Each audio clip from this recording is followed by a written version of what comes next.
José Antonio Moreno Díaz. No digo todo el resto, por si acaso, porque es de los de Parangón, de estos largos, apellidos de los largos. El compañero es hoy por hoy el responsable de migraciones y antifascismo en la Confederación Sindical de Comisiones Obreras y también consejero del Consejo Económico Social Europeo en materia de lo mismo, migraciones y antifascismo. Prácticamente es todo lo bueno que tienen las leyes de extranjería en este país lo ha aportado el compañero José Antonio, todo lo que nos interesa a nosotros como sindicato, aunque las negociaciones son duras, que lo diga, que está el pobre ahora harto de negociar con los ministros y con esta gentuza. Y todos lo conocen, a escucharlo, que es un gusto. Un placer estar como siempre aquí, siempre lo recordaba ayer.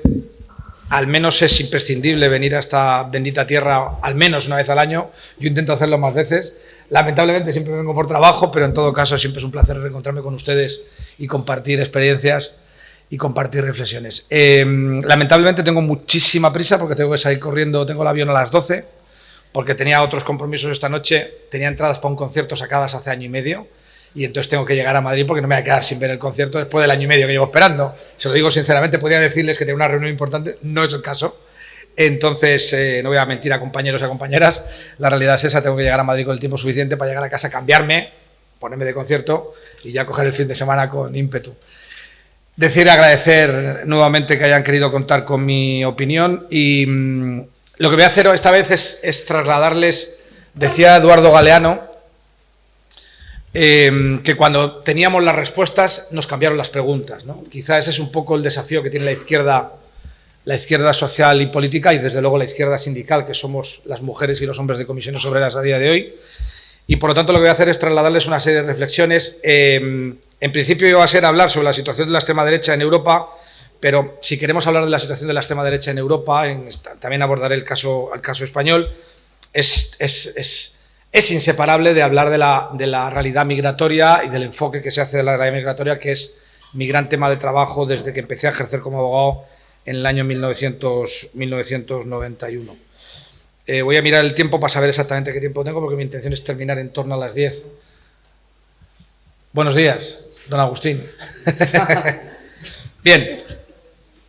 Decía, nos encontramos en una sociedad tremendamente cambiante, nos encontramos en una sociedad que algunos han calificado de permacrisis, crisis permanente. Estamos enganchados en una sucesión de crisis económica, financiera, crisis de empleo, crisis del estado del bienestar, crisis de la guerra de Ucrania, crisis de la inflación. Vivimos en un estado de casi ansiedad social permanente, una crisis en lo que se denomina, lo que ya se viene llamando como permacrisis. Sin embargo, la novedad de este análisis es que nos encontramos frente a una serie de paradojas que me van a permitir intercambiar con ustedes. En primer lugar, las respuestas o las diferentes respuestas a las crisis. Tenemos la crisis económico-financiera bursátil del año 2008. Recuerden, una crisis económica en un sistema capitalista, en un sistema turbocapitalista como el que vivimos o el sistema que padecemos.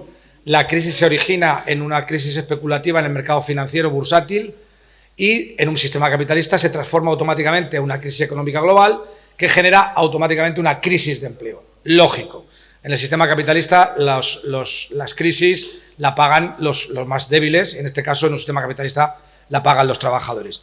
La respuesta a esa crisis económica que genera una crisis de empleo fue una respuesta de austeridad, austericida, que restringió los derechos sociales, que recortó el estado del bienestar, que recortó los servicios públicos universales, la sanidad, la educación e incluso disparó las tasas de desempleo. Sin embargo, tenemos la crisis sucesiva generada por este itinerario tan largo de pandemia COVID-19, guerra de Ucrania, disparo de la inflación y, sin embargo, la respuesta administrativa ha sido radicalmente contraria. Ha sido inversión pública, inversión productiva, investigación para el desarrollo de las vacunas, excepción ibérica, eliminación de los hipotéticos o posibles efectos de la inflación. Por lo tanto, nos encontramos que aunque hay dos respuestas diferentes para dos tipos de crisis, o mejor dicho, dos capítulos de esta permacrisis que se prolonga durante años. Por otro lado, otra de las paradojas el papel, hemos visto o hemos podido reconocer el papel de la intervención del Estado, el papel de la redistribución de la riqueza a través de los mecanismos de igualación del estado del bienestar. Hemos hablado y se ha constatado la necesidad de una progresividad fiscal, de la necesidad de unos sistemas fiscales que detraigan más de aquellos que más tienen y que generen un colchón social más favorable. Hemos hablado y se ha visto la intervención pública en la economía, pero incluso la intervención pública de la economía se vio cuando el Estado asume el coste de los ERTES durante el bloqueo, durante el confinamiento de la pandemia. Es decir, a nadie le importó, que eso fue una medida cuasi socialista de la intervención total de la economía en la economía del Estado. Hemos visto, por lo tanto, un regreso del Estado a ser un actor importante de intervención en el mercado, y hemos visto el papel protector del Estado con respecto a los servicios públicos. Sin embargo, y esta es la paradoja, la realidad es un aumento exponencial de las opciones de extrema derecha, de este mal llamado libertarismo. Libertarismo, a mí me ofende mucho la palabra, porque aunque mi origen es marxista, respeto mucho a los maestros anarquistas, y si el maestro Kropotkin, el príncipe Kropotkin, oyese hablar a esta gentuza de libertarios, que son libertarios, se volvería a la tumba, indudablemente, ¿no?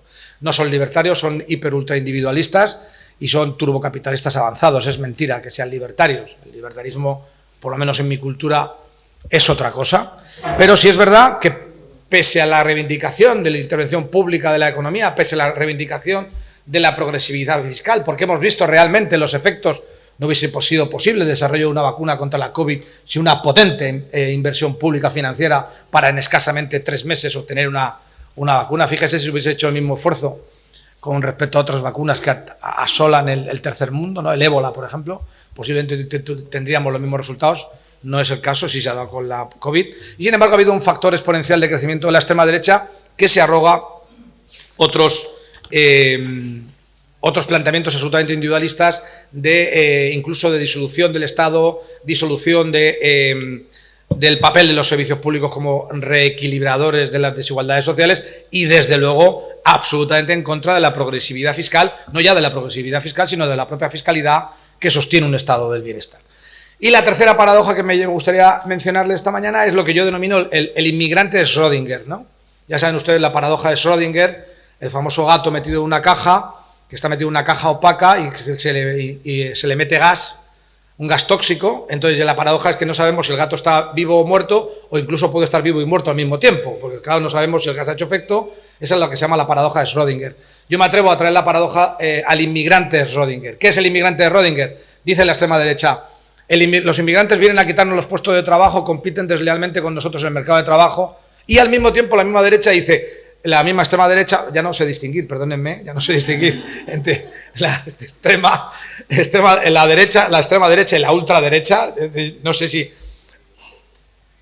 doctrinalmente es posible distinguir unos baremos de otros, efectivamente, después de lo que está, muchas gracias, de lo que está ocurriendo en el Parlamento Europeo. Digo, la extrema derecha sostiene que los inmigrantes vienen a quitarnos los puestos de trabajo, vienen a competir con nosotros en el mercado laboral, y al mismo tiempo esos inmigrantes son acaparadores de paguitas, de subvenciones y de dotaciones del Estado social en forma de becas, ayudas y contribuciones sociales. ¿En qué quedamos?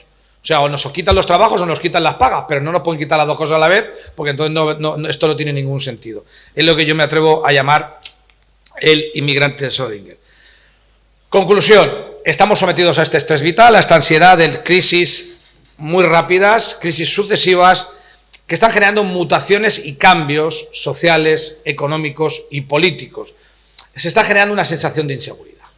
El ciudadano, la ciudadana media, ya no sabe, acuérdense, hace ustedes escasamente 10 años, 10, 12 años, el paradigma político era prácticamente inamovible. Había una alternancia de partidos políticos, las democracias eran sistemas seguros políticamente. Ahora no sabemos si va a ganar el señor Trump el próximo 5 de noviembre, si se va a subvertir el orden democrático, qué va a ocurrir tras la intervención rusa en Ucrania, si esto va a generar... Estamos en una situación de bastante inseguridad social, en el sentido de carencia de una certeza en cómo afrontamos los momentos actuales. Y claro, evidentemente surge el debate sobre qué propuestas de organización social hay sobre la mesa. Es decir, ¿Qué políticas van a ofrecer mayores garantías, mayores certezas y más cobijo? ¿Qué políticas van a ofrecer más certezas, mayores garantías y más cobijo al total de la población? Y ahí está la batalla cultural con la extrema derecha. Ahí es donde va a estar uno de los escenarios de lucha contra la extrema derecha. El neofascismo, las fuerzas políticas de extrema derecha reclaman, reivindican un mundo perdido, un mundo que ya no va a poder ser. Eso es lo primero que hay que decir. Es decir, volver a las viejas seguridades del Estado surgido tras las cenizas del fascismo en la Segunda Guerra Mundial, con una distribución en clases, con sociedades homogéneas, monoétnicas, monoculturales, con unos trabajos para toda la vida, con unos paradigmas internacionales estables, eso ya no va a poder ser, porque el turbocapitalismo ya no está en ese estadio, está en otro, que es el de mutación permanente. Sin embargo, las propuestas de la extrema derecha son: retornemos a esa supuesta Ítaca feliz, en donde todo estaba seguro, todos estábamos tranquilos, todos teníamos certezas de nuestra identidad, de nuestro rol social como varones blancos heterosexuales, que es el estereotipo de la extrema derecha, que es lo que conciben en su mentalidad rancia, varones blancos heterosexuales, que es lo que a ellos les da certeza, y lo que al revés, sea desde las fuerzas del movimiento LGTBQ+, desde la fuerza del feminismo o desde las fuerzas de izquierda que ponen en cuestionamiento esas falsas identidades impostadas que hemos ido arrastrando durante siglos de patriarcado y heteropatriarcado, mejor dicho, es lo que ellos buscan, unos lugares seguros, unos puertos seguros, que se dice en inglés. Nos encontramos que, por lo tanto, van a ofrecer falsas certezas que van a servir de analgésico mental para estas personas, o esta población, o estos conjuntos grandes de la población. No podemos minusvalorar que este mensaje resarce a grandes sectores de la población. Lo estamos viendo en España con el respaldo a Vox, e incluso ahora a ese partido sorprendente de Se acabó la fiesta. Pero lo estamos viendo con los postulados de Meloni en Italia, con el Partido de Identidad y Democracia, PiS, en Polonia. Lo hemos visto con la victoria de la extrema derecha en las elecciones austriacas, lo hemos visto con la victoria de la extrema derecha en las elecciones holandesas, lo hemos visto con los postulados de la socialdemocracia danesa en Dinamarca. Es decir, no podemos desvirtuar. Por eso es imprescindible de un sindicato socioeconómico de clase como Comisiones Obreras dedicarle tiempo a analizar, incluso yo me atrevería más que analizar, ya hemos analizado mucho, pero sí también a intentar dar respuestas desde la acción sindical para prevenir la extensión de la extrema derecha en los centros de trabajo, y con nosotros como sindicalistas de Comisiones Obreras es el primer núcleo, en la primera frontera donde debemos combatir. Contexto actual: precios altos, crisis absoluta de la vivienda en cuanto bien social, derecho humano inasequible. No podemos acceder a una vivienda, no ya digna, a ninguna vivienda. Precios altos, vivienda inasequible, salarios bajos, en algunos sectores malas condiciones laborales, difícil conciliación de la vida personal del individuo, que se reivindica, pero muy difícil conciliación con las jornadas laborales explotadoras que estamos sufriendo en muchos casos, problemas con los servicios públicos, sanidad, educación, servicios sociales, y la respuesta es: el inmigrante tiene la culpa. Esa es, y esto lo estoy viendo diariamente, la aparición de la inmigración como chivo expiatorio. El ser humano, históricamente, culturalmente, siempre va a buscar un responsable, aunque sea falso, tanto de sus problemas personales como de sus problemas sociales, económicos o políticos. Y aquí aparece la figura del inmigrante como el chivo expiatorio ideal. Y fíjense, hay un matiz importante que pocas veces se dice. Desde el punto de vista político es ideal la cabeza de turco sobre los inmigrantes, porque resulta electoralmente gratis. Resulta políticamente impune. ¿Por qué? Porque la población extranjera, al no disponer de derechos de ciudadanía, en tanto en cuanto no disponen de la nacionalidad española, o de la nacionalidad austríaca, o de la nacionalidad alemana, no pueden votar. Entonces es muy fácil darle caña al mono, porque el mono no va a responder, porque no tiene capacidad, legitimidad política para contestar. Entonces, claro, se pueden hacer los discursos más duros y más incluso delictivos, criminales, incluso con discursos de odio, que estamos asistiendo a esta generalización de los discursos de odio con una total impunidad, pero sabemos que eso no va a tener respuesta electoral, porque la población extranjera, luego les aburriré con unas cuantas cifras sobre la presencia de población extranjera en España. ¿Cuál es el riesgo? El riesgo es que desde las fuerzas de izquierda asumamos adoptemos ese marco cultural que algunos sectores, bueno, por no decir todos, la derecha clásica ya ha interiorizado. El caso claro es el Partido Popular. El señor Feijóo se va a Italia a darle palmaditas en la espalda a la señora Meloni inmediatamente después de haber puesto en conocimiento el denominado Plan Albania. Pero es que lo que es peor es que determinados sectores de la socialdemocracia también están asumiendo ese marco ideológico-cultural. Veamos el Partido Socialdemócrata Alemán, que cierra las fronteras de Alemania, que lo cual es... no alcanzan ustedes a ver la magnitud que es que Alemania haya cerrado frontera con los 9 países con los que hace frontera y haya levantado nuevamente controles fronterizos, quebrando el sistema de Schengen que desde el año 91 llevaba funcionando. O sea, no se le ha dado importancia a eso y Alemania está quebrando uno de los pilares de la construcción europea, que es la libertad de circulación y movimientos. Oye, aquí no pasa nada, pero es que la socialdemocracia danesa se plantea acuerdos con Uganda para mandar solicitantes de asilo a Uganda, compañeras y compañeros, y eso es la socialdemocracia danesa. La misma socialdemocracia danesa que durante la crisis la mal llamada crisis de los refugiados en el año 2015 determinó por ley la retención de todo el dinero en metálico y todas las joyas que trajeran los solicitantes de asilo que venían de Siria. Y en fronteras se les cacheaba y se les quitaban los pendientes, las cadenas, los relojes. Dinamarca, señoras y señores, en el año 2015, porque decía que con eso iba a servir para sufragar los costes de manutención de los que venían como solicitantes de asilo y refugio. Dinamarca, un partido socialdemócrata. Nos encontramos ante una contradicción en el propio modelo económico ultraliberal o turbocapitalista avanzado, que es el que estamos sufriendo, digo. ¿Por qué? Porque está generando mucho empleo, mucho crecimiento económico, pero al mismo tiempo ese crecimiento económico está basado en empleos precarios, más o menos, y desde luego empleos baratos. Claro, esto va a generar que haya masas de la población laboralizada en el mercado de trabajo autóctono que no se vean atraídos por esos empleos de baja calidad y malas condiciones. Y por lo tanto este sistema va a requerir de la incorporación laboral de mano de obra extranjera, de inmigración. Nota a pie de página o aviso para navegantes. Digo para evitar esa cierta demagogia que algunas veces se nos dice de hacer sindicalismo para españolas y para españoles. Esto es como la Santísima Trinidad de los católicos, ¿eh? Aquí tenemos un mercado de trabajo, el mercado de trabajo español, sobre el cual van a concurrir en igualdad de condiciones 3 colectivos de trabajadores y trabajadoras. Los españoles y las españolas, los ciudadanos de la Unión Europea que ejerzan su derecho a la movilidad, los ciudadanos y ciudadanas de la Unión Europea, los 27 Estados miembros más Suiza, Noruega, que son los miembros del Espacio Económico Europeo, más los extranjeros de países terceros que estén en España en situación de legalidad. Sobre este mercado de trabajo concurren en igualdad de condiciones porque están en paridad. Estos 3 colectivos son los que forman parte de la masa de desempleados en el mercado de trabajo español.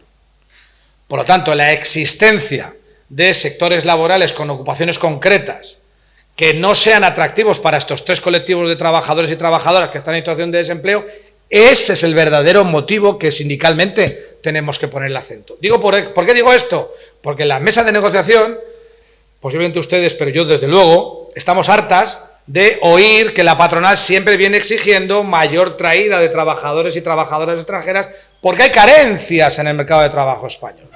Mentira, mentira. Lo que hay carencia es carencia de dignidad laboral en determinados sectores y en determinadas ocupaciones. Y no hace falta que yo les explique aquí en Canarias de qué sectores estamos hablando. Hostelería, turismo, sector de cuidados, sector de transporte de larga distancia. Es decir, vamos a hablar de los sectores que realmente... Entonces, esta es otra de las paradojas. Claro, nosotros tenemos una tasa de desempleo ahora mismo, según los últimos datos, de en torno al 11%, y nos encontramos con que una tasa, sí, en torno a 2,5 millones de desempleados y desempleadas en el mercado de trabajo español. Cuidado, que no son 2,5 millones de españoles y españolas desempleados, no, son 2,5 millones de desempleados y desempleadas en el mercado de trabajo español, porque en esa tasa del 11% ya hay, evidentemente, tanto comunitarios como extracomunitarios legales en España que están en paro. Entonces la paradoja es, señoras y señores, Si ustedes nos están diciendo que hay carencias en el mercado, vamos a discutirlo. Nosotros, desde Comisiones Obreras, somos los últimos, los primeros en sentarnos a la mesa de negociación y los últimos en levantarnos. Por supuesto, vamos a discutir las supuestas carencias del mercado de trabajo, con datos, no con mitos, ni con fábulas, ni con patrañas. Entonces me van a decir, ¿qué necesidades hay? No, es que fíjese, ¿cuántos de los inscritos como demandantes de los servicios públicos de empleo se adscriben al sector del turismo, de la hostelería o de los cuidados? No, es que si atendemos a sus respuestas, lo que vamos a hacer es sobredimensionar la oferta de trabajo, olvidándonos de ese colectivo de desempleados que va a tender a la cronicidad. Se va a cronificar, nos olvidamos de ellos, porque como no están dispuestos y dispuestas a aceptar las condiciones laborales que se les ofrecen, ya nos olvidamos. No. El debate es qué hacemos, y nos tendremos que poner a pensarlo de una vez por todas, junto con los servicios públicos de empleo, que es otro debate en el cual no voy a entrar, el dimensionamiento, la eficacia, la incidencia, la capacidad de gestión, la efectividad, la agilidad de los servicios públicos de empleo. Tendremos que determinar cómo fomentar la empleabilidad de nuestro colectivo de desempleadas y desempleados y cómo incrementar las condiciones de dignidad de estos sectores y ocupaciones que los desempleados y desempleadas no quieren entrar. Porque si no, fíjense ustedes la conclusión, vamos a llegar a la conclusión de que la mano de obra extranjera es una mano de obra subsidiaria, que asumimos, interiorizamos, que viene para aquellos puestos de trabajo que nosotros y nosotras ya no queremos. Pero claro, da la casualidad que los extranjeros no son gilipollas. Entonces los extranjeros van a entrar por la gatera de esos puestos de trabajo que a día de hoy están disponibles, pero en cuanto puedan, ¿qué van a hacer? Se van a largar, porque no son idiotas, y van a reubicarse laboralmente en sectores. Por lo tanto, seguiremos teniendo esos huecos en el mercado de trabajo que mientras no mejoren las condiciones van a estar cronificados como demandantes de empleo o ofertantes de subcondiciones laborales, que es uno de los modelos. Termino. El Banco de España, lo comentaba yo con Agustín, el Banco de España en el último informe que presentó en mayo de este año dice que España necesitará, ojo a la cifra.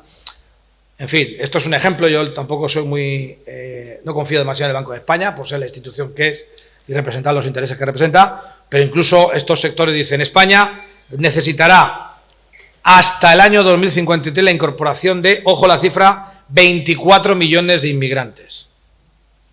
24 millones de inmigrantes. El Fondo Mundial nos ha dicho en un informe presentado en julio que España necesitará la incorporación de 250.000 inmigrantes al año, hasta el año 2050. Datos, demografía, España. Joder, las mujeres españolas se han negado a tener hijos de una manera graciosa y no hay manera, ¿no? Es decir, este es el mensaje que se nos traduce, que las mujeres españolas no tienen hijos. En fin, como si lo de los hijos fuese a hacer de las uñas, estos sitios ahora que te puedes meter en 5 minutos, pim pam pum, no sé cómo hago las uñas. Bueno, a ver, es decir, en fin, tener hijos es una apuesta a muy largo plazo y sobre todo es una inversión económica de carácter familiar estable y duradera. Es decir, claro, entonces la tasa de natalidad por mujer española en el año 2023 ha sido 1,19 hijos por mujer. No sé la que tuvo el 0,19, no sé qué es lo que tuvo, no, tampoco voy a entrar en ello, pero estas cifras siempre a mí me da que pensar, ¿no? 1,19 hijos por mujer. Pero resulta que en el año 2023 ha habido 434.000 muertes y ha habido 322.000 nacimientos en España. Y que por lo tanto la tasa de reemplazo son 2 hijos, 10 décimas de hijo por mujer para que al menos podamos mantener la población española estable. No digo ya la población laboral, que eso sería la siguiente, ¿no? Es decir, evidentemente hay un déficit demográfico, bueno, condicionado por todo lo que con lo previo que les he explicado, un mercado de trabajo cambiante y deficitario, un nulo acceso a la vivienda, una falta de estabilidad, una falta de previsión también de a futuro, de certezas en cuanto a proyectos a medio y largo plazo. Es decir, hay muchos factores, aparte de la necesidad de inversión. Conclusión, y esto lo dijo Unai Sordo, nuestro secretario general, hace bien poco un excelente artículo, el debate ya no es, nunca lo ha sido, pero de luego no lo es, ni lo va a ser más, inmigración sí o inmigración no. El debate es inmigración cómo. ¿Cómo queremos este modelo migratorio? ¿Cómo arrebatamos ese estandarte a la extrema derecha? Miren ustedes, la política odia el vacío. Y aquí tenemos que hacer autocrítica desde la izquierda. Yo no he oído un discurso sobre la inmigración desde la izquierda. ¿Estamos acomplejados? ¿No estamos? ¿Qué nos pasa con el discurso sobre la inmigración? También les digo, lo único que sé yo es un discurso populista de que vengan todos, porque fíjate cómo están las condiciones en su país de origen, que vengan todos y que se regularicen inmediatamente para que se incorporen al mercado de trabajo. Hombre, un sindicato de clase como este debe valorar que la cohesión social y las condiciones laborales, mantener la cohesión del mercado de trabajo, no nos permite arreglar las desigualdades del mundo solo a través del mercado de trabajo español, porque vamos a generar un sobreexceso de mano de obra que indudablemente podría traducirse en un descenso de las condiciones laborales. Cuidado. E incluso dumping social, competencia desleal, porque claro, las condiciones que yo tengo en mi país de origen son una mierda y las peores condiciones que puedo obtener en el mercado de trabajo español son malas, pero son mucho mejores comparadas con las que yo traigo. ¿Me explico? Entonces, por lo tanto, nosotros, nuestra responsabilidad social, sindical, laboral y económica, como sindicato de clase, es preservar la cohesión del mercado de trabajo. Y, por lo tanto, lamentablemente, nosotros no podemos aceptar que vengan todos los que les gustaría venir a incorporarse al mercado de trabajo porque nos estaríamos haciendo trampas. Nosotros mismos como sindicato de clase. Digo, una vez asumido que el debate es inmigración, ¿cómo? Hay que valorar que no es que solamente que vengan personas y que se incorporen al mercado de trabajo, son personas, no son inputs de carácter económico, no son cifras estadísticas o cifras macroeconómicas, sino que hay que dimensionar los marcos políticos para proveer las necesidades de esa nueva población. Porque no son solo mano de obra. Ya saben ustedes la famosa frase del canciller suizo en los años 60, ¿no? Que decía, una frase histórica de inmigración se maneja siempre, pedíamos mano de obra y nos han venido hombres. Claro, estos hombres, estas mujeres, estas familias van a necesitar viviendas, van a necesitar educación, van a necesitar asistencia médica, van a necesitar servicios sociales, en definitiva, derechos. Datos, y los datos los comentaba el otro día con Ana Carolina, que tuve el placer de compartir la primera vez, ¿no?, que compartíamos escenario juntos en Valladolid. El debate de Canarias, por ejemplo, la ruta atlántica, para que vean ustedes el ruido, ¿no?, el ruido que se genera. 31.155 entradas irregulares en lo que va de año.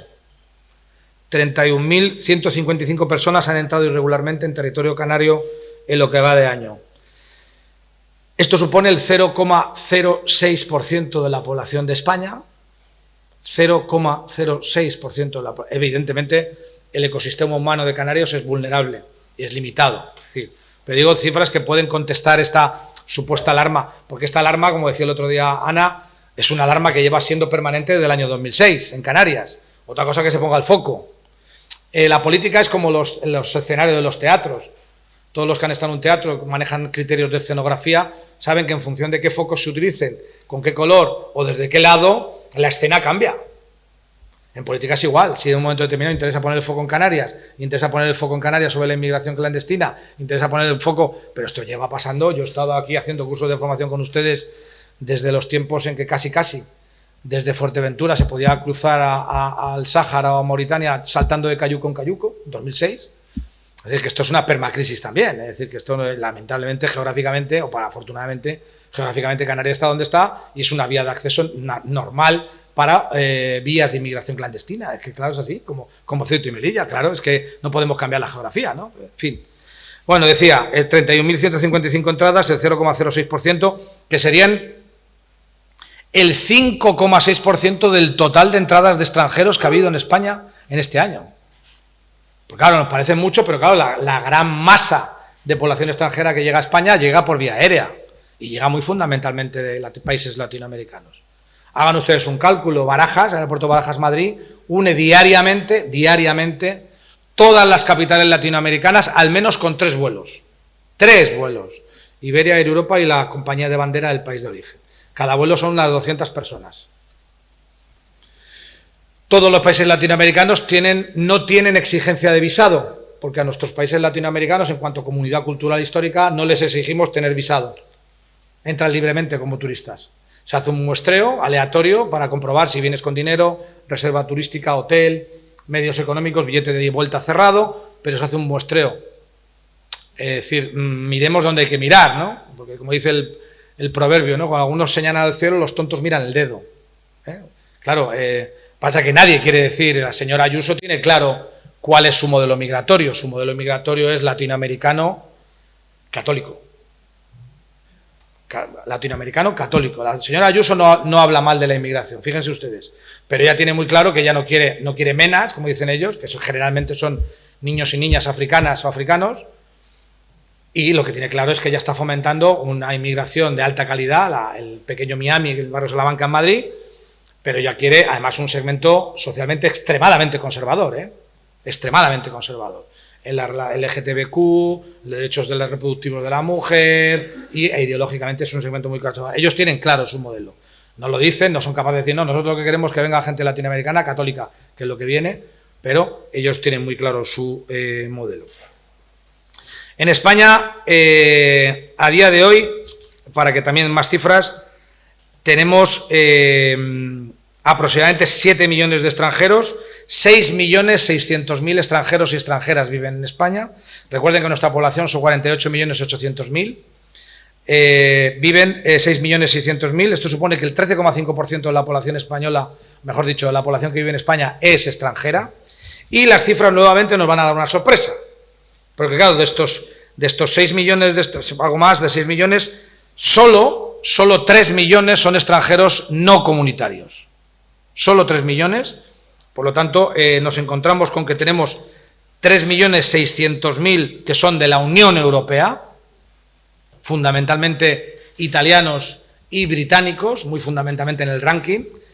De los extranjeros que no son comunitarios, el 60% de ellos tienen residencia de larga duración, es decir, llevan viviendo en España legal y continuadamente al menos 5 años. Por lo tanto, ojo, aviso para navegantes, tenemos un modelo migratorio eminentemente legal, estable y de larga duración, que eso nadie lo dice. Tenemos un modelo migratorio consolidado, España ha encajado sería el verbo, unos flujos migratorios muy recientes. España siempre ha sido un país de migración y nos hemos transformado en muy poco tiempo en un país de inmigración, con unas tasas de inmigración altísimas, muy concentradas en el tiempo, con un carácter muy intensivo en el espacio. Procesos que han vivido Bélgica, Alemania, Francia, desde el final de la Segunda Guerra Mundial hasta la crisis del petróleo en el 73, fíjense, décadas. España lo ha tenido entre los años 90, finales de los 90, mitad de los 20, de los 2000. Y hemos encajado socialmente bien. Aquí no ha habido proyectos, ahora sí tenemos el exabrupto de la extrema derecha, de la ultraderecha y la derecha extrema, y entonces ahora sí ya se está articulando, como en toda Europa, lamentablemente, el huevo de la serpiente de la extrema derecha, pero aquí no ha habido respuestas de ningún tipo, ha habido respuestas más o menos colectivas, colaborativas, y de luego sindicalmente somos un ejemplo a seguir en toda Europa. Comisiones Obreras desarrolla una estrategia sindical específica para trabajadores extranjeros, que es el CITE, que se desarrolla a partir del año 1989, porque asumimos que es un nuevo concepto de trabajador y trabajadora que va a tener un apellido. Los trabajadores no tienen patria, no tienen fronteras, somos clase trabajadora, pero el trabajador extranjero tiene un apellido que le va a hacer más vulnerable, más explotable. Es el apellido extranjero. Y entonces, Comisiones Obreras fuimos muy vanguardia, muy precoces en análisis, diseñamos una estrategia específica para atención a trabajadores extranjeros. De los 3 millones de no comunitarios, marroquíes un 27%, ucranianos un 9% y chinos un 8%. Marroquíes, ucranianos y chinos son el 44% de la población extranjera que vive en nuestro país. Fíjense ustedes digo no comunitaria, porque entre los comunitarios estarían los rumanos, que son los que tienen ahora mismo la mayor tasa de presencia en territorio español. Nos encontramos, por ejemplo, por estos discursos de aviso para navegantes, España tiene 300.000 ucranianos, pasamos de tener 90.000 a tener 300.000 ucranianos y ucranianas después de la guerra rusa en Ucrania. A esos no ha habido problemas. En la Unión Europea ya saben ustedes que no ha habido problemas. Se les ha incorporado, se les ha impuesto, incluso se les ha habilitado una directiva de desplazamiento de protección temporal. Y no ha habido problema en incorporarles, por lo tanto, a ver si el problema va a ser el color de piel o el color del pasaporte, también para comentar. Voy terminando. Termino con el famoso debate y luego les voy a dar unas cifras ya para terminar de desolarles sobre el Parlamento Europeo. La gente se pregunta, joder, los datos del CIS, ¿no? El famoso dato del CIS. No es nuevo, lo del dato del CIS, que ya saben ustedes que ha generado mucha alarma social, innecesaria, por otro lado. Bueno, a mí no me dice nada. Que el principal problema de los españoles y españolas sea la inmigración. Volvemos a lo de la escenografía, los focos y el enfoque que se quiera dar de la escena. Esto ya ha pasado. En otros momentos históricos, ustedes no lo recordaban, porque son todos más jóvenes que yo, pero se ha pasado. En los años 2000 hubo momentos en que efectivamente la inmigración era el principal problema de la población española, se percibía así. Pero a mí la pregunta de ¿cuál considera usted que es el principal problema de la sociedad española es la inmigración? A mí no me importa esa pregunta, a mí me importa otra pregunta, de ese mismo cuestionario del CIS. De los siguientes problemas, ¿cuál le afecta a usted personalmente? De los siguientes problemas, ¿cuál le afecta a usted personalmente? El primero, la vivienda. Segundo, las condiciones económicas. El tercero, las condiciones laborales y el empleo.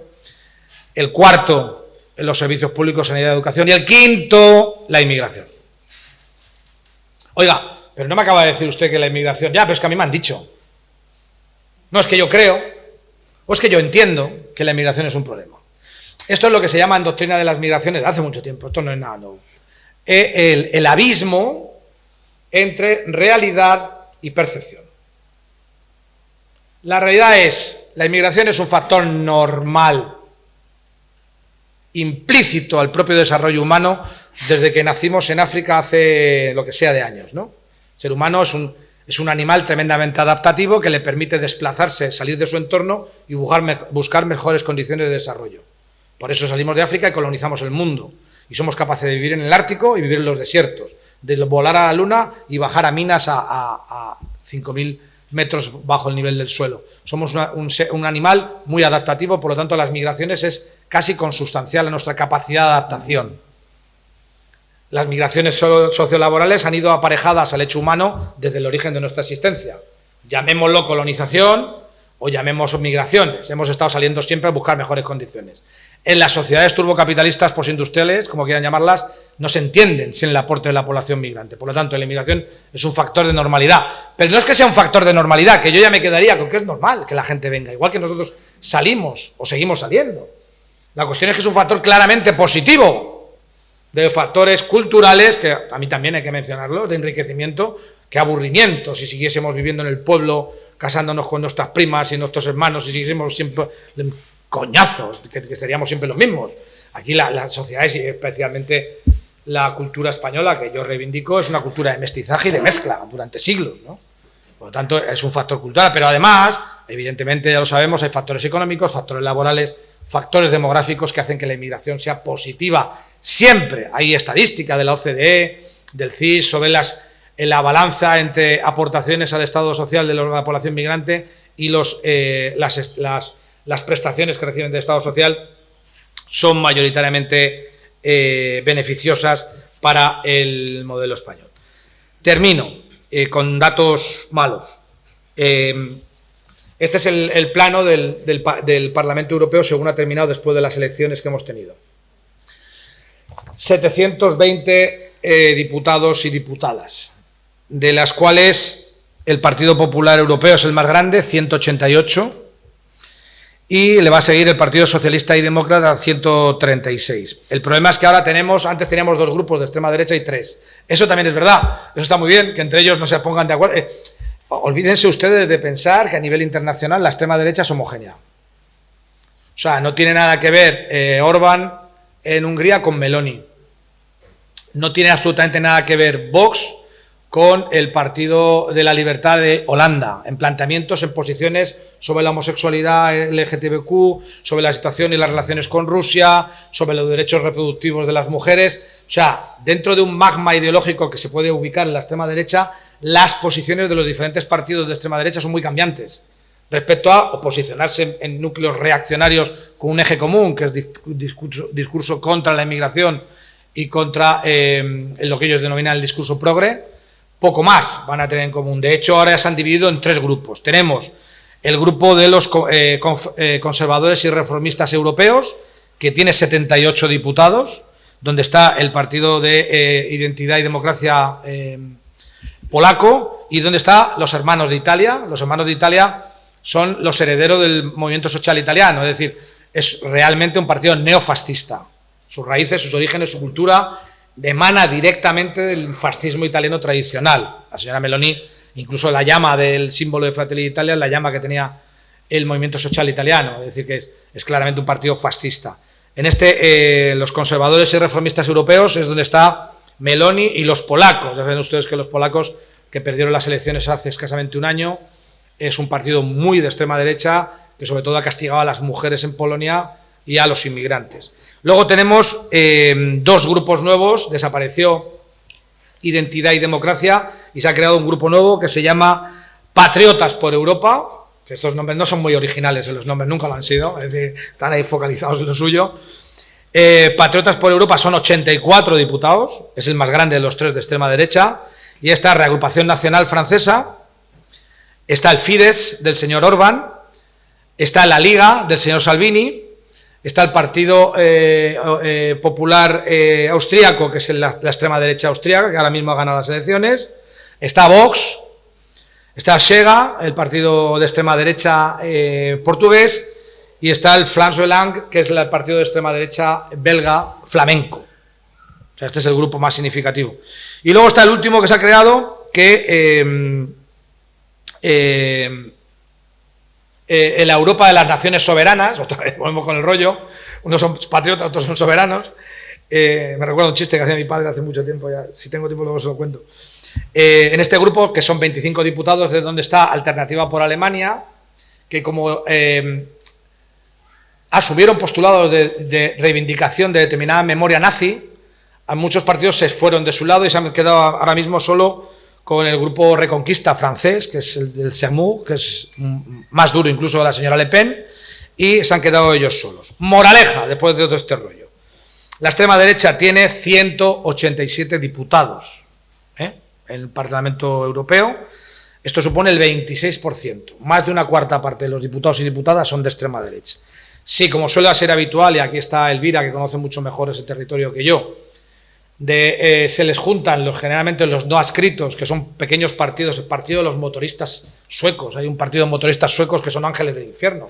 O sea, es acojonante la gente lo que vota, macho. Es decir, se vota pues, como votar a las ardillas, ¿no? A las bises, se vota un subnormal, con perdón, un inimputable, lo diré en términos penales, que queda como mejor. Un inimputable en términos penales, en fin. Pues hay un partido de motoristas suecos que son neonazis, pues eso, bikers, y estos están en el grupo de los no adscritos. Los no adscritos son 32. Por lo tanto, si incorporamos a los 187 adscritos a grupos de extrema derecha, los 32, la extrema derecha en el Parlamento Europeo se ubicaría en un 30%. Ese en sí no es el problema. El problema es lo que les he dicho antes, júntelo con lo que les he dicho anteriormente. El Partido Popular Europeo tiene 188 diputados, es decir, un 26%. Si sumamos el 26 de la extrema derecha y el 26 del Partido Popular Europeo, tenemos un 52%. Es la primera vez que los números sí dan. Ahora el eje, Elvira lo sabe muy bien, el eje siempre era entre los tres grandes partidos políticos del Parlamento Europeo, el Partido Popular, el Partido Socialista y Demócrata y el Partido Liberal, el Renew Europe, ¿no? El Macron. Ahora ese eje ya puede cambiar. El riesgo es que esta inercia tóxica que está teniendo la derecha conservadora tradicional europea, que inercialmente la fuerza gravitatoria de la extrema derecha le está trayendo, puede configurar una nueva mayoría en el Parlamento Europeo, una mayoría de extrema derecha. De extrema derecha hay un riesgo cierto. Para terminar, el grupo de la izquierda europea tiene 46 diputados, es insignificante en términos de eficacia y hay que decirlo así, y de incidencia, más allá de los vídeos que nos podamos grabar o de lo que se pueda hacer. Termino con una frase brutal que el señor Vallespín publicó en El País el sábado pasado, que me he recortado. Yo ya soy viejo y hago como los viejos, voy recortando artículos de prensa y los voy guardando, los leo en los aviones, en fin, cada uno tiene sus limitaciones, me van ustedes a perdonar. Pero esta frase es brutal y es una frase que es para hacer un examen hágame usted un análisis de la siguiente frase. Dice, termina el artículo: la mayor disputa política en nuestras democracias no será ya entre partidos, será entre las instituciones del Estado de Derecho y las mayorías populares. De quien gane esta batalla depende el futuro de la denominada democracia liberal. Les pongo un ejemplo, el modelo italiano, el caso italiano, y con ello sí que termino ya.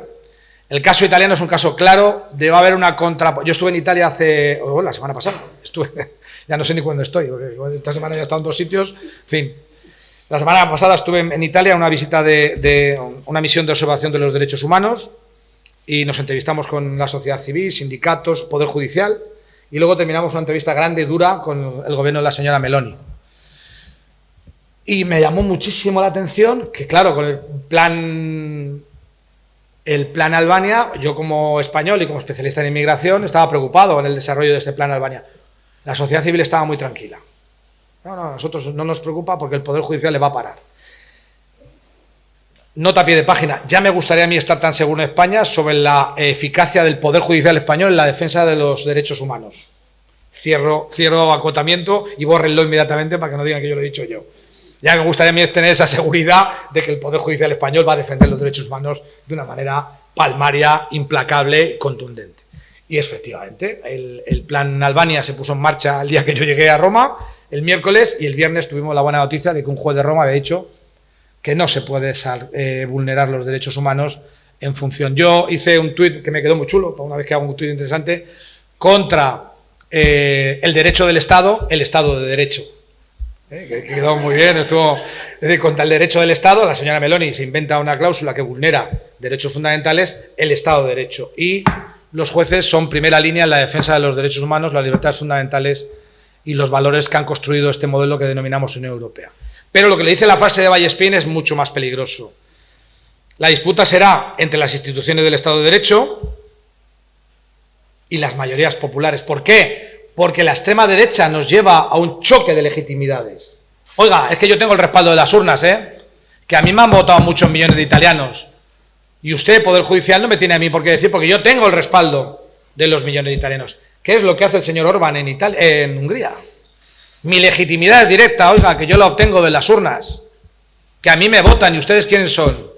Jueces, por la categoría que sean, por el mecanismo de acceso que sea, pero la legitimidad que tengo yo es primaria. Por eso la frase es aterradora, porque si las mayorías populares se hace ver que había otro artículo este martes del señor Inerarity, buenísimo, sobre la legitimidad de la democracia, si empezamos a entender que políticamente hay determinados seres humanos a los cuales se les puede condicionar sus derechos fundamentales porque no son de los nuestros, porque no son de nuestra comunidad, porque no tienen nuestro color de piel, porque tienen un pasaporte diferente al nuestro, cuidado donde nos lleva esa inercia, porque si empezamos a condicionar la universalidad de los derechos humanos en función de condicionantes de carácter político, ¿qué va a ser de nosotros y de nosotras? Por ejemplo, sindicalistas de izquierdas, sindicalistas de clase, como comisión. Por poner un ejemplo, porque no vamos a saber esa deriva dónde va a terminar, que es lo que decía el señor, y léanse el artículo, fue este martes,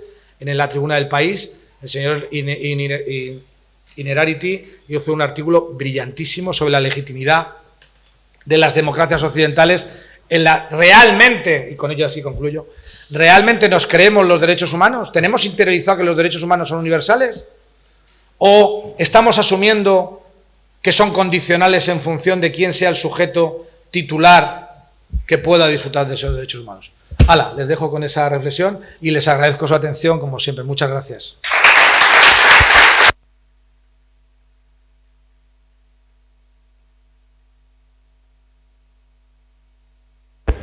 Bueno, ya verán por qué dije que no le hacía falta presentación, porque él ya se lo dice todo. Lo que dijo José Antonio al principio, tenemos bastante prisa, pero un par de preguntitas y no... O de aclaración. Sí, es que da ánimo todavía después de este... Sí, porque vino con fuerzas y con ganas, ¿no? Parecía que no, pero sí.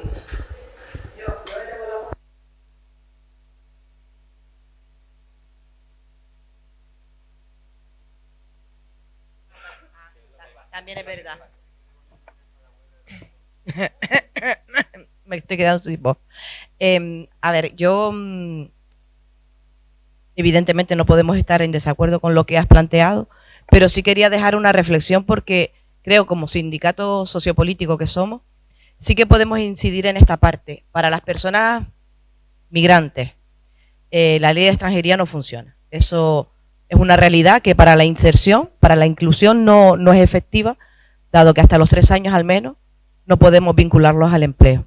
Pero voy más allá y es que el primer acceso a derechos para las personas migrantes está en el empadronamiento. Las instituciones a día de hoy están evitando por todos los medios, las instituciones, llamo ayuntamientos, por todos los medios empadronar a las personas migrantes. Claro, si yo no puedo empadronarme, tengo que acceder a las necesidades básicas, estoy excluida, pero de todas. Entonces, creo que como sindicato sí podemos incidir y además mi federación, principalmente, podemos incidir en que esta primera acción es totalmente necesaria para luego caminar hacia una inclusión a través de la vivienda y del empleo. Otra cuestión aparte, la vivienda. Pero bueno, lo fundamental, empadronamiento urgente para estas situaciones, porque si no, desde los servicios sociales no le podemos prestar más que una ayuda humanitaria si las interventoras se la podemos colar de buena manera, porque es imposible.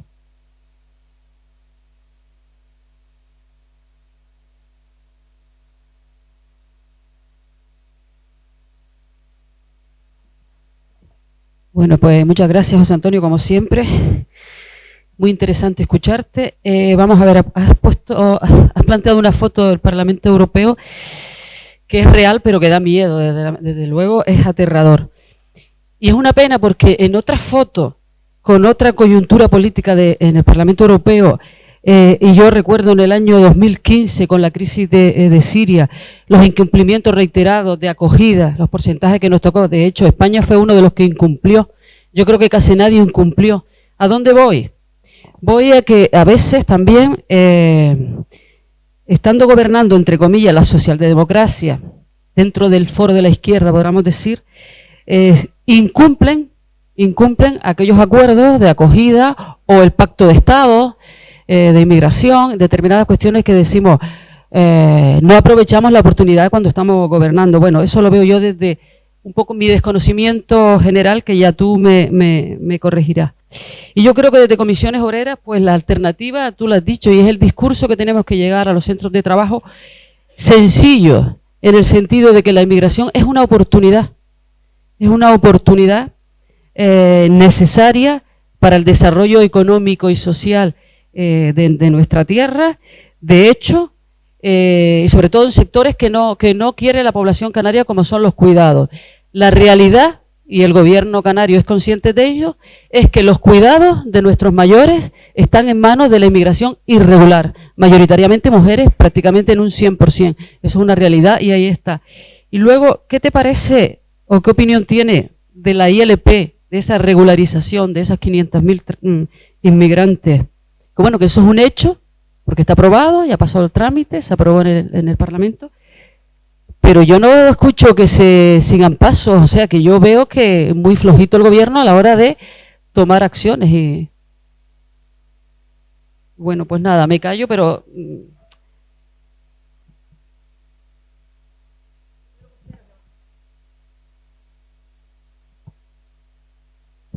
a Canarias, bienvenido. Nos removiste bastante en la escuela de otoño del año pasado y esta vez igual, ¿no? Primero, como anécdota, que qué envidia dan los jueces italianos, ¿no? Se nota un poco la diferencia entre que el dictador fascista acabe colgado en una plaza pública o que se muera en su cama, ¿no? No es lo mismo. Con el tema de la inmigración, pues es la excusa para el avance del fascismo en toda Europa. Ya está. Para nosotros, para el sindicalismo, tiene que ser un reto de acción sindical. O sea, tenemos que contribuir a aflorar todo el empleo negro, el empleo irregular en el que se emplea a estas personas y se explota a estas personas, y generar condiciones para que trabajen en las mismas condiciones que las españolas y los españoles. En Canarias, con el régimen económico y fiscal, que ayer y antes de ayer hemos hablado de él, se instauró el segundo registro de buques que traía consigo que solo el capitán y el primer oficial tenían que ser españoles y el resto podían ser extracomunitarios. Entonces, esto en un principio era, oye, ¿qué va a pasar en los barcos? Pues lo que ha pasado en los barcos ha dependido de la acción sindical. Generalizar la acción sindical en las navieras, podrá venir gente de la nacionalidad que venga, pero las condiciones laborales las mismas. Quizá deberíamos introducir este planteamiento en toda nuestra acción sindical, en todas las ramas, porque tú decías antes, la inmigración sí, pero ¿cómo? No podemos caer en la demagogia de que vengan todos los que quieran. El planteamiento es, caigamos o no, sea demagogia o no, y caigamos o no en ella, el movimiento migratorio no hay quien lo pare. Es que lo que está pasando ahora mismo en Oriente Medio es que se está generalizando un conflicto bélico y está empezando a llegar, en algunos cayucos están empezando a llegar a la isla del Hierro personas que ya son de Oriente Medio. Luego, el cambio climático, la desertización del África occidental, de zonas húmedas, zonas selváticas, en la que desaparece la agricultura por el avance del desierto. ¿A dónde van a ir esas personas? Entonces, el movimiento, con las cifras que nos has dado, hay que normalizarlo, pero el tema es, hay que regular, desde el punto de vista sindical, hay que hacer acción sindical para integrar. Y luego habrá que normalizar hasta el punto de que es un movimiento que no se puede parar. Meterlos en campos de concentración en Albania o en Egipto no es la solución. Aparte que la instalación esa de Italia, o sea, de Albania, cuando la ves dices, joder, ¿qué es esto? Eso ha tenido que costar una pasta, eso es una inversión tremenda. También se podía haber dedicado a otra cosa. Muchas gracias. La verdad es que daría para otra ponencia. Lamento muchísimo la prisa con la que estoy. Empiezo por el final, Pedro.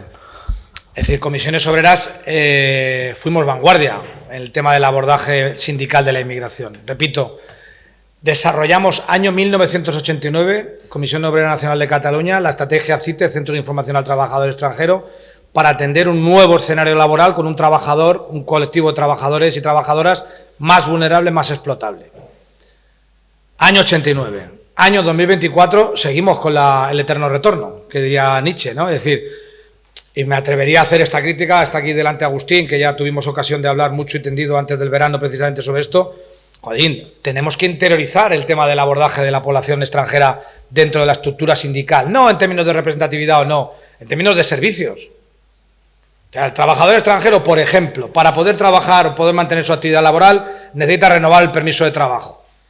Igual nuestras asesorías laborales ya no son necesariamente solo laborales, también tienen que ser de extranjería, porque si yo soy un trabajador extranjero afiliado a Comisiones Obreras y digo, oiga, tengo problemas porque me han denegado la renovación del permiso de trabajo, que es un instrumento esencial para que yo sea trabajador o trabajadora, ¿cómo Comisiones Obreras no va a tener en su carta de servicios un abogado de extranjería que le gestione el recurso?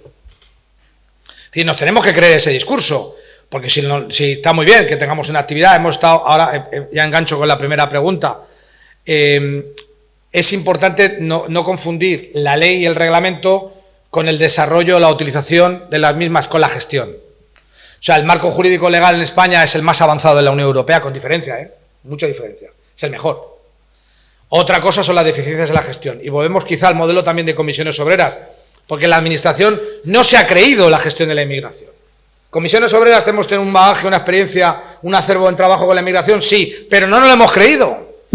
Y no dotamos de medios a nuestros servicios, a nuestra gente. En los territorios, en las federaciones, hay mucho voluntarismo, mucha dedicación. La Administración, tenemos una Administración deficitaria en materia de extranjería e inmigración, con una rotación altísima de funcionarios, porque se van, porque no quieren, porque no reciben formación, porque no tienen medios, porque hay colas a las 8 de la mañana de gente para renovar los permisos o pedir cita. Entonces no gusta. Cuando una Administración funciona, funciona. Léase la agencia tributaria. Coño, ¿cómo es posible que tenga que hacer con la gente cola física para pedir una cita en la Comunidad Valenciana cuando todo se hace por Internet? O sea, es que hay cosas que no tienen sentido. Nota a pie de página. Comisiones Obreras hemos estado negociando el reglamento de extranjería que se va a publicar en el Boletín Oficial del Estado a mediados de noviembre. Hemos estado negociando desde abril hasta octubre. Va a ser un instrumento innovador. ¿No estamos felices? No, porque la izquierda es lo que tiene. Nunca podemos estar felices. Podemos estar satisfechos, pero felices, en fin, siempre va a quedar algo que se nos quede sin desarrollar. pero el reglamento va a ser un reglamento muy bueno, muy bueno. Ha sido un fruto de una negociación muy larga, muy lenta, muy meticulosa entre la patronal, la administración, el gobierno, Secretaría de Estado de Migraciones, comisiones obreras y UGT. Y va a ser un avance sustancial, donde se va a reducir el arraigo, por ejemplo, a 2 años. Es decir, pero el arraigo tampoco puede ser o sea, no podemos focalizar la gestión de la inmigración en la atención a los irregulares. No, porque otra vez los árboles no nos dejan ver el bosque. Si tenemos un modelo migratorio laboral estable, regular, no podemos siempre estar pendientes de los irregulares, y enlazo con la iniciativa legislativa popular. La iniciativa legislativa popular está en viva. Nosotros nos reunimos el otro día, porque nos volvemos a reunir precisamente este martes con la gente de la iniciativa legislativa popular. Este martes nos reunimos en Madrid, pero yo ya me reuní con ellos en junio del 2022 para decir que Comisiones Obreras entendíamos siempre positivo que se aflore la economía sumergida, pero entendíamos que una regularización extraordinaria en aquel momento no era necesaria ni es la solución, porque tenemos mecanismos de regularización ordinaria permanente, los arraigos, los permisos excepcionales, etcétera, que permiten ir saneando esa bolsa de regulación. En España hemos tenido 9 procesos de regularización, 9. Algunos de ellos que han regularizado 700.000 personas. No es la solución una regularización. Si es necesaria, habrá que hacerla. Lo que dice ahora mismo la nueva ponencia parlamentaria, en donde ya se ha puesto de acuerdo el PSOE y el Partido Popular, que son los que van a tirar del carro, es que se va a hacer un proceso de regularización. Parece que la discusión estaría en torno a la fecha acuo, fecha a partir de la cual se regulariza, pero en este escenario cambiante, la última noticia que tengo, no sé si lo debería contar, es, bueno, se incorpora una disposición transitoria al nuevo reglamento que ha pedido un ministerio, que aparentemente va a ir destinado a eso de otra manera. hasta ahí puedo leer, hasta ahí puedo leer. Entonces, al final, no sabemos si el desarrollo de la ponencia parlamentaria que está discutiendo la ILP va a tener una finalización o ya no va a ser necesario, porque la aprobación del reglamento se publicará, el reglamento está hecho, se publicará en noviembre, en mediados de noviembre, y no será necesario ningún mecanismo más. Pues muchas gracias por su interés. Lamento, digo, insisto, darle la prisa, porque ya saben que yo me lo paso muy bien en estas cosas y disfruto mucho compartiendo con ustedes reflexiones y comentarios, pero es que no he podido hacerlo de otra manera. Una última cosita y propuesta para aquí ya la tenemos, aquí que está la gente de formación sindical. Ya desde que salga el reglamento de extranjería, pues una tournée por todas las islas para que el muchacho nos la cuente, ¿no? Muchas gracias. Gracias.